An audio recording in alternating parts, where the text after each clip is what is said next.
Since I've produced my first video in this channel showing how to build a silent keyboard for office use, a lot of things have changed in the world. And while my original idea, when I started building that keyboard in early 2020, was to use it in an office environment, which I still do sometimes, I have been, like many of you out there, working more and more from home lately. As a result, I've seen quite a few people trying to come up with a similar keyboard for professional use, but actually to use it in their newfangled home offices. Apparently, home offices have become quite popular in the last few months, as it turns out. And because not everybody is super comfortable DIYing their way into a new keyboard, I decided to come up with a series of videos focused on production keyboards for the typing warriors out there that type all day for a living and need a good quality keyboard to work from home. The main features for these keyboards should be quality, durability, comfort, relatively compact size for the confines of home offices' small and cluttered desks, low noise if at all possible, and price. So, in today's video, part 1 of this series, we'll start with the least expensive one and then we'll work our way up in the price and feature scale so we can have something for every budget. And because this is I.O. Sam, I'll give you a few options for modding these keyboards to improve on their typing experience and to reduce noise. But these modding options were carefully thought through to be easy and accessible, even to people who have never modded a keyboard before. So, no soldering iron required here. Sounds good? Alright, let's get to work.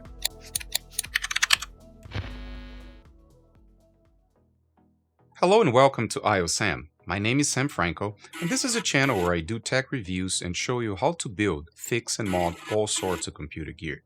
In this first episode of my new home office keyboard series, we'll start with a value-oriented board out of my keyboard segment's market scale. To qualify into this segment, a keyboard has to cost up to $90 and offer better quality and features than most mass-market keyboards out there, which means it should have a solid construction, decent switches, and quality keycaps. And to achieve these goals at this price segment, it means these boards will have to cut some corners, and probably won't have other fancy features like brand name switches, metal construction, crazy RGB settings, and other visual appealing features, of course. But then again, the focus here are typists, which doesn't mean you can't game on these boards, of course, but it just means these won't look like a traditional gaming board, which might be a good or a bad thing depending on who you are. After a lot of research, I settled on the Akko 3087 in their silent colorway. Akko is a very interesting brand that has been consistently delivering very good value keyboards for a while now. Initially focused on the Asian markets, it eventually made its way to the western side of the world with some very good keyboards that are known for their high-quality PBT keycaps, programmability, interesting layouts, and with some very eye-catching colors. For this review, I decided to go with the TKL version, which I strongly believe to be the ideal size for home office work, since most home office makeshift desks are usually small. While some types of work can definitely take advantage of a numpad, for anyone else that does not spend most of their time entering numbers, a TKL will be a good compromise between having the navigation keys you want while leaving some additional space for your mouse. But if you want to go with an even smaller 75% or with a larger full-size keyboard, Akko has you covered there as well with their 3084 and 3108 models. After deciding to go with this particular Akko model and size, I reached out to my friends at banggood.com and they were nice enough to provide this unit for today's review. But while their support is highly appreciated, I'd just like to emphasize that this is not a sponsored video. I have not been paid by anyone and this review unit does not influence my views of the product in any way. So please rest assured that this entire script is of my own making and all of the opinions you see here are 100% my own.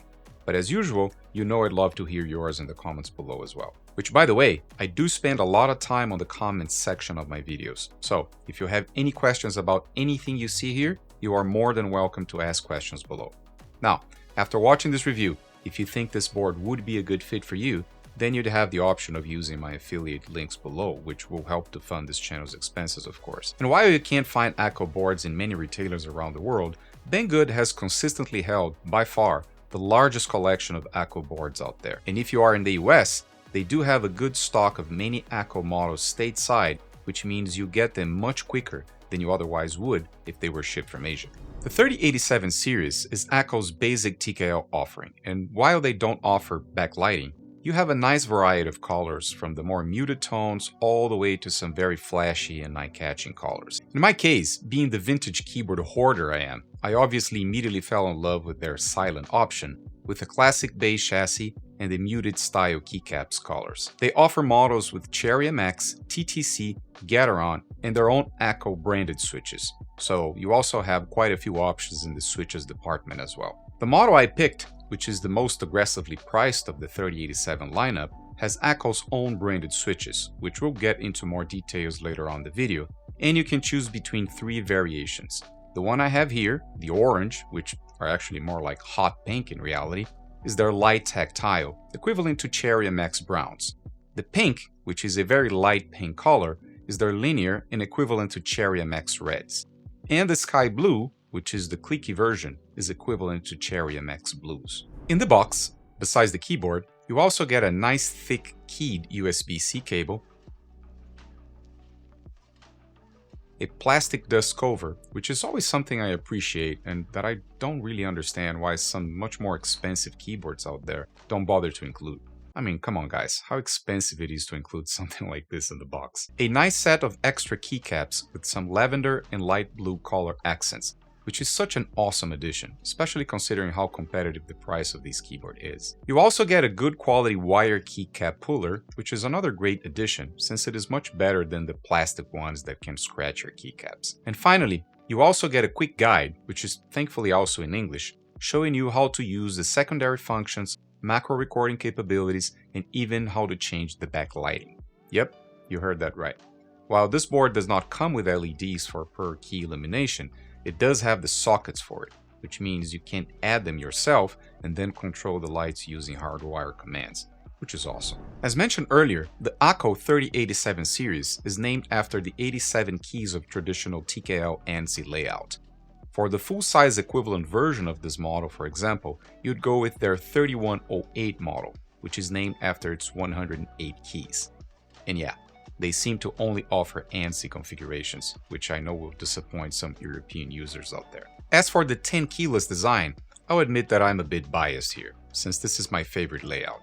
Not because I don't use the numpad, I do, but I'd rather have a separate numpad, such as this GK21S with Bluetooth, that I'll be reviewing soon here in the channel. Subscribe if you don't want to miss it. This way, I can bring it to the side only when I have a large amount of numbers to input into a spreadsheet, for example, and then put it away for the other 99% of the time when I don't really need it. And this means I can have a much larger area for mousing, which is great for ergonomics since I don't have to spread my arms too far, and for gaming. Come on, who are we kidding here? We all know we also use our work setups for gaming after work, right? The rest here is standard fare for a good TKL board. Full navigation cluster with our adored arrow keys, full F-row, LED lights for caps lock, scroll lock, and macro mode. The build quality of this keyboard is surprisingly high for such a competitive price. The chassis seems to be ABS plastic, which has a smooth texture that shows no fingerprints, which is a big plus in my book. Besides, this thing is built like the proverbial tank. 0 creaks and 0 flex, which is another surprising quality sign for a keyboard in this price segment. The strength and heft of this board comes from the thick steel plate, which is painted in this off-white color to match the rest of the theme here. Now, the biggest attraction here in terms of quality are the keycaps. It seems Akko is the actual manufacturer of these, and they are mid-thickness PBT with walls varying between 1.2 and 1.35 millimeters, which is really good. They are very smooth, feel great, and sound really good too. The legends are die sublimated and perfectly sharp, flawlessly aligned with beautiful and classy font. I'd say these keycaps are in the same level of quality of the most expensive premium keyboard we'll cover later in the series. As already mentioned, this keyboard does not come with per key backlighting, so the keycaps are obviously not translucent here. But then again, this is a typist keyboard first and foremost. While backlighting can be useful for typing in low light, this board was clearly designed to be office friendly, where you probably have plenty of light and where a more aggressive gamer aesthetic would probably not be very welcome. And as we all know by now, 99% of translucent keycaps are usually low quality laser ablated thin ABS, which look great out of the box, but don't feel very good to type on and will usually get oily, faded, and chipped with time. Besides, finding good quality PBT translucent keycaps with sharp legends and good-looking non-stenciled fonts is usually very difficult. So, if I have to choose between a high-quality opaque PBT and a low-quality translucent ABS set, I'd go with the opaque PBT option anytime, since this will last for a lifetime without looking and feeling like trash. And the fact they include these super nice accent keys in 2 colors is just a cherry on the top. Now for the own Akko branded switches here. I'd say they are at the same level of quality than their more expensive Cherry counterparts, which I know it doesn't mean much these days with so many options of Cherry MX clones out there that are so much better. If there is one criticism I'd give to these Akko orange switches, is the slight inconsistency in their smoothness, since some keys feel a lot scratchier than others. In my experience with Cherry switches, for as good or bad as they might be, they are at least a little more consistent. On the bottom, you have a recessed USB-C port that, while keyed for the included cable, is thankfully wide enough to allow you to use your own custom cables. You also get 3 options to route your cables on your desk through these gutters in the bottom case, which is a very useful feature. The included switches here are not silenced as the name of the board could lead you to believe. Silent switches, such as the Xylence I used on my original Silent Custom GMMK build, have rubber tips that help to damp the bottom out and the upstroke sounds of the switches. But Akko does not offer a version of this keyboard with silent switches that I know of. And because this is not a hot swap keyboard, you cannot take the switches out to lube or replace them without having to desolder them, which is always a bummer, of course. But then again, a hot swappable PCB would have increased the price of this keyboard by a lot, and that would have pushed this board to a different price tier altogether. The orange switches I have here feel pretty much the same as Cherry MX Browns in terms of average smoothness and tactility, which is to say they are not very smooth, and they're definitely not very tactile. And despite Akko claiming that the Akko oranges have the same 45 grams of actuation force of the Cherry MX Browns, I feel it to have an ever so slightly heavier spring than the Cherries. Just a bit, but enough for me to notice. Which I'm perfectly okay with, by the way. I might actually prefer it a bit heavier. As for the low tactility, that is a subjective thing, of course. Some people prefer switches with sharper and more jarring tactility. Some people prefer ones with more subtle bumps. The complaint we commonly hear about Cherry MX Browns and their clones is that you can't really feel their tactility when typing really fast. Which is true, depending on how much force you apply on them when typing. I type with very light fingers and I don't bottom out very often when typing on my natural speed, which is about 80 to 90 words per minute. And when typing like that, I actually can't pick up the small bumps from Cherry MX Browns and also from these Akko oranges. But whenever I try to speed type over 100 words per minute, that's when I lose my typing form and start to bottom out harder, and then I lose track of the tactility of these switches altogether. But despite all the memes about these super light tactility switches, I totally understand those typists that actually prefer these and why they don't like the jarring bumps of some of the newer breeds of super tactile MX clones out there. The keyboard measures 14 centimeters in depth, 2 centimeters in the front side, 3.3 centimeters in height in the lowest position, 4 centimeters in the middle position, and 4.8 centimeters in the taller position on the backside. Thanks to the rubberized 3 stages feet, you can set the inclination angles to 11 degrees on the taller position, 8 degrees on the middle, and 4 degrees on the lowest one. And since I don't type with floating wrists, as some much better typists out there, I always use a wrist rest with these high-profile keyboards, such as this one. Here, I'm using the silicone one from Wooden Keyboards, which is one of my favorite for being soft and easy to clean. The board weighs 988 grams, or 2 pounds and 2.8 ounces, without the cable, which is more than enough to keep it planted in your desk with their generous rubber feet. This keyboard does not come with any type of sound damping material, but that will be the first modification we'll do to it, since the simple installation of a sheet of neoprene foam inside the case can make a significant difference in the amount of noise coming out of the board. To be fair, this keyboard is not extremely loud out of the box. I have much louder boards in my collection, that's for sure. But because it doesn't have any silent switches in it, the silent moniker of the board is not exactly indicative of the noise level here. But don't worry, we'll fix that. As for the visuals here, as I mentioned before, I went with the vintage look, which is really well done here. While I remember how much we craved for more colorful peripherals back in the 90s, it is interesting how the beige industrial look of past decades are making a comeback. I'm sure this is not everybody's cup of tea, of course, and that's why Akko offers this model in all sorts of color schemes to have something for everybody. But for someone a bit more nostalgic and even into retro computing, like so many folks out there these days, it can be fun to have boards like these in your collection. This keyboard has a thick steel plate, responsible for a lot of its weight and stiff construction. In tandem with its traditional tray mount design, there isn't much in the way of flex here, which is good for durability, but it can be a problem for those heavy-fingered typists that could benefit from some plate and PCB flex to absorb their punches. Now, because this design uses a daughter board for its USB-C port, that opens up the possibility to do an O-ring mod here and soften up the plate a little bit, but we'll get to that in a bit. The stabilizers here are cherry style, and as expected in this price range, not exactly the best out of the box. So modding or replacing these at some point will go a long way to improve the sound levels of this keyboard. These are plate mounted, but because the switches are soldered into the PCB, you cannot remove them completely. Although, at least with the spacebar, you can lift them high enough to add some band-aids or silicone stickers underneath the stamps to quiet them down a bit, which is at least an advantage of plate-mounted stabs in a situation like this. But we'll get to that in a minute. The PCB controller offers N-key rollover, which is great for those gaming sessions, as well as hardwired macro programmability, which is an awesome feature for this price level. You don't need to install any software to do it, and the process is fairly easy. You just hold the FN plus the left Windows key for 3 seconds until you see the LED lights flash to enter the macro mode.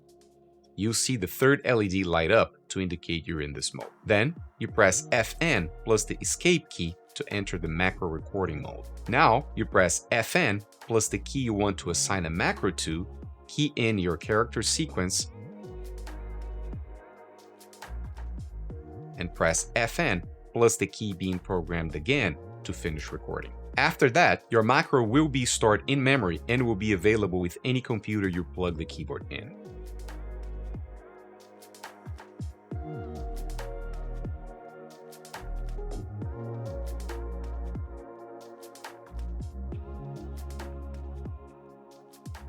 Okay, first, let's take a listen to this keyboard in its stock form.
And just for reference, let's compare it to some other popular switches and stock keyboards of varying price ranges.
Now, let's go ahead and make a few easy modifications to this keyboard to see how much we can silence it without having to resort to desoldering switches. The idea here is to give some options to folks who are not inclined to go too deep into complicated switch mods, but that would want to lower the noise levels of this board a notch or two for some additional acoustic comfort for your coworkers or family members depending on where you decide to use this keyboard.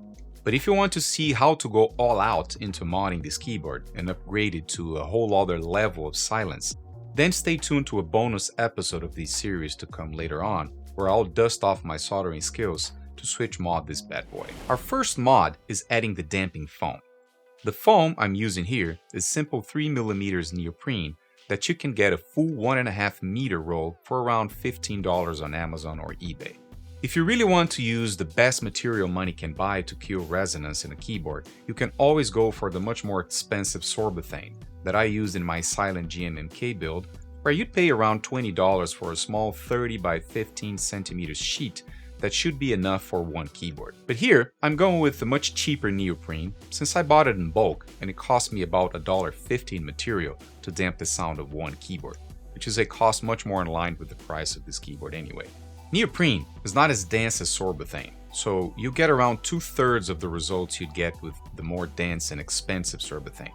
But it is still more dense than regular packing foam, so you still get very good acoustic results with it. But before we can measure and cut the foam, let's first open the keyboard case. To do that, first remove the keycaps, then use some guitar picks or these plastic pry opening tools for cell phone repairs that you can buy for around $10 for a full bag with 50 units on eBay and Amazon, as levers to unlock the plastic clips that hold the top frame of the case in place.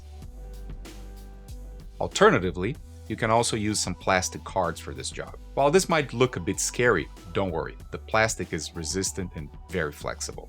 Once the top frame is out, just remove the couple of screws that hold the PCB and bottom part of the case together. And this is one of my favorite aspects of this keyboard. The screws that hold this board in place are in the plate. No need to hunt for hidden screw holes in the bottom of the board, as it is usually the case with most Logitech and Razer products. Or even worse, having to deal with the board that is glued together, as it can happen with some super cheap keyboard brands out there. Once all the screws are out, just separate the two parts, taking care not to pull the wire connecting the main PCB to the USB daughter board, which you can easily unplug with tweezers or even with your fingernails. Now, you can actually measure and then cut the foam to the size of the case, leaving the appropriate hole for the daughter board cable, as well as cut the smaller pieces to fill out any gaps between the plastic ridges of the case. Place the foam and then poke whatever holes in it that are needed for the tray mount posts. Then, we move on to add some 6 by 2mm rubber O-rings between the PCB and the plastic tray mount posts in the bottom half of the case. The idea here is to add a little bit of cushion between the PCB and the case mount to soften up the bottom out force a tiny bit, and by doing so, improving the sound by absorbing some of the vibration, as well as improving the typing comfort. To do that, first place the O-rings on top of each of the posts. I use a little bit of glue stick just to help keep the O-rings in place here during this process.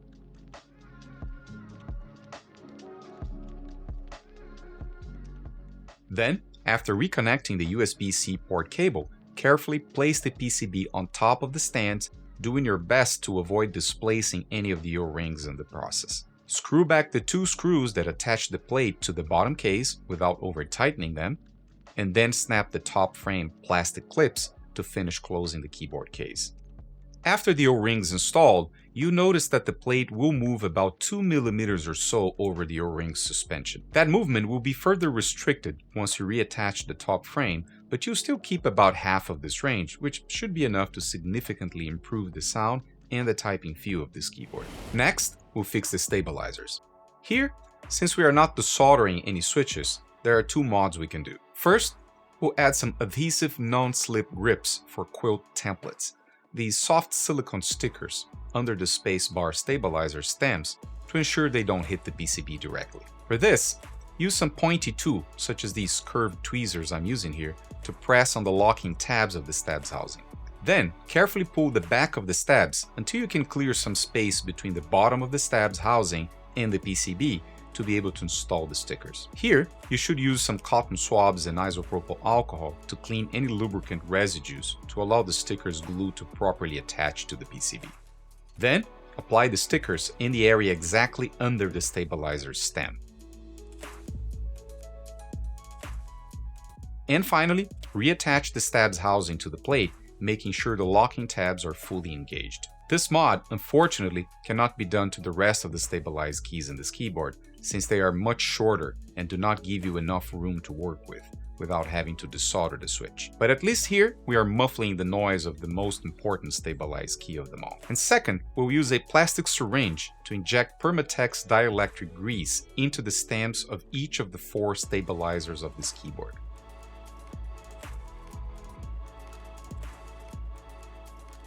You can get a set of these cheap plastic syringes with metal needles on Amazon or eBay for about $8 to $10. The goal here is to flood the small cavity where the stab's wire tips are lodged to silence the noise of metal and plastic attrition. And finally, this is another useful mod for plate-mounted stabs that happen to be too wiggly. For that, cut a piece of electric tape and stick it to one of the ends of the plate mounting cavity to reduce the wiggle room of the stabs housing. And now, the easiest and most popular keyboard silencing mod there is, adding O-rings to the keycaps to cushion the bottom out noise that happens when the keycap hits the top of the switch. Now, unlike the other mods we've done so far, which I would consider essential for all scenarios with this keyboard, this is not something I would recommend for everybody. You see, while adding O-rings to keycaps of Cherry MX-based mechanical keyboards is one of the oldest hacks in the book, it is also one of the most hated by a large contingent of said mechanical keyboards users. And the reason for that is the fact that the O-rings will substantially change the way the key press feels. It will reduce the key travel, and it will naturally make the bottom-out clash of materials to feel much more, well, rubbery. And while many people claim that adding rubber or silicone O-rings will make your mechanical keyboard feel like a rubber dome keyboard, that's not really true. If for nothing else, because on a traditional Cherry MX style mechanical keyboard, you don't need to bottom out the switch in order to actuate it, as is the case with an actual rubber dome keyboard. So it is totally conceivable that you could type on a mechanical keyboard with O-rings and never have to bottom out. And in that case, you would barely even notice that the O-rings were there. But yeah, I know that only the faster and most sophisticated typists out there can type without ever bottoming out. But the point here still stands. So, damping the bottom out of mechanical keyboard switches with O-rings in the keycaps is a perfectly fine, easy, and inexpensive way of silencing such keyboard, if your goal is to avoid annoying the people around you. But considering that there is a large share of mechanical keyboard users out there that like their mechanical keyboards precisely because of the clacky sound of switches bottoming out, you can see why so many people hate putting a piece of rubber between their mechanical action gear, right? Wait, what? But to summarize, O-ringing your mechanical keyboard only makes sense for those who prioritize low noise over the classic clacky feel of these boards. And the process is as simple as it sounds. Just place an O-ring around the stem of the keycap, plug the keycap into the switch, and repeat the process another 86 times for a TKL keyboard. As for the type of O-ring to use for this application, any rubber or silicone O-ring with 8mm outer diameter and 5mm inner diameter will do. Here, I got a pack with 500 units for $10 on Amazon, which I'll leave a link to them in the description below. And by the way, I'll also leave affiliate links to everything else shown in this video for your convenience as well. Alright, so let's now take a listen to the Akko 3087 with tuned stabs, damping foam, and tray mount and keycaps O-rings to see the difference in the sound and noise levels.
As you can hear, the difference is fairly noticeable.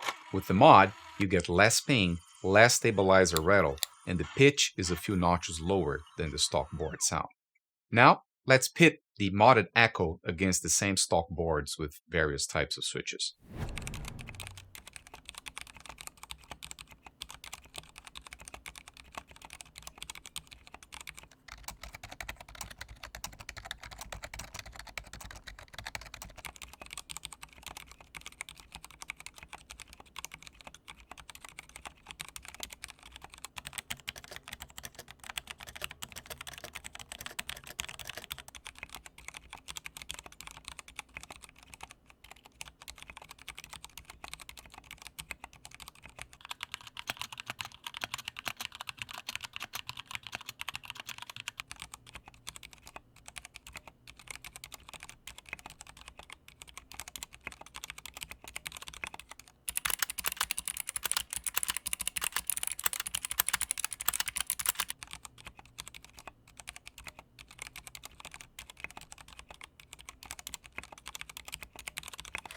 And how does it compare to the much more elaborate and expensive custom GMMK silent build?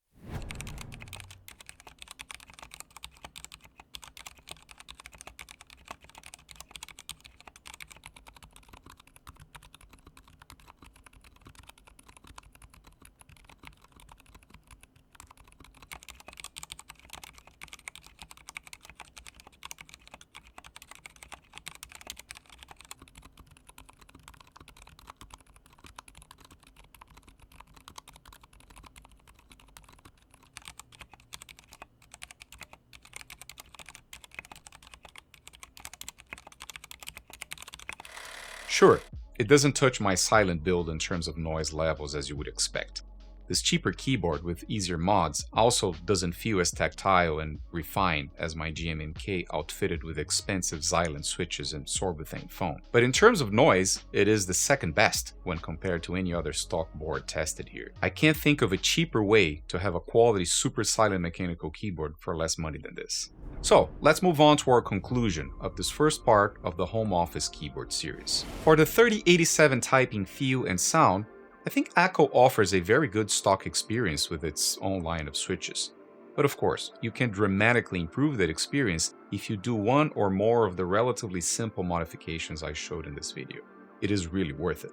And if you're not afraid of going a bit deeper with a soldering iron, this board offers a terrific basis for an even better typing experience with even lower levels of noise if you're willing to upgrade the included switches for some damped ones. As a relatively inexpensive, good quality mechanical keyboard with a friendly TKL layout, legitimate switches, top quality PBT keycaps, and macros programmability, I'd say the Akko 3087 checks all the boxes I had set for the ideal value segment keyboard for office and home office workers. And with the mods we did here, this board easily reaches the performance level of my scale, which is always the kind of thing I love to see in a product like this. This board will not only last for the rest of your career, but it will also offer as good of a typing experience you can possibly get for around $90. Sure, there are other closely priced alternatives in the market for keyboards with similar features, but for all the options I've checked, the Akko line had not only the best cost-benefit ratio I could find in early 2021 for features and quality construction, but it is also one of the easiest keyboards in this price range I've ever come across for those willing to mod and tinker with it. Seriously, if you have ever tried to mess with a Razer or Logitech board, you know how difficult some of these brands can make your life when you want to open their keyboards to try to improve them in any way. But regardless if you go with this particular model or any other equivalent model out there, there's always a chance you'll be able to apply the same modifications I did here to some extent to reach a very similar result in terms of reducing noise and improving your typing experience. This concludes part 1 of this home office keyboard series, and I hope to see you here again for part 2. As usual, if you made it all the way here, please accept my gratitude for supporting this channel on our journey to build a tech channel where you don't only get product reviews, but you also learn how to improve them to make them perform on a much higher level without spending a fortune. If you liked what you saw here, please leave a super helpful thumbs up on your way out. And if you enjoy this type of content, please remember to subscribe. Here, you will get in-depth gear reviews and easy-to-follow DIY projects, always with a big focus in getting the best bang for your buck. Thank you again, and see you all soon.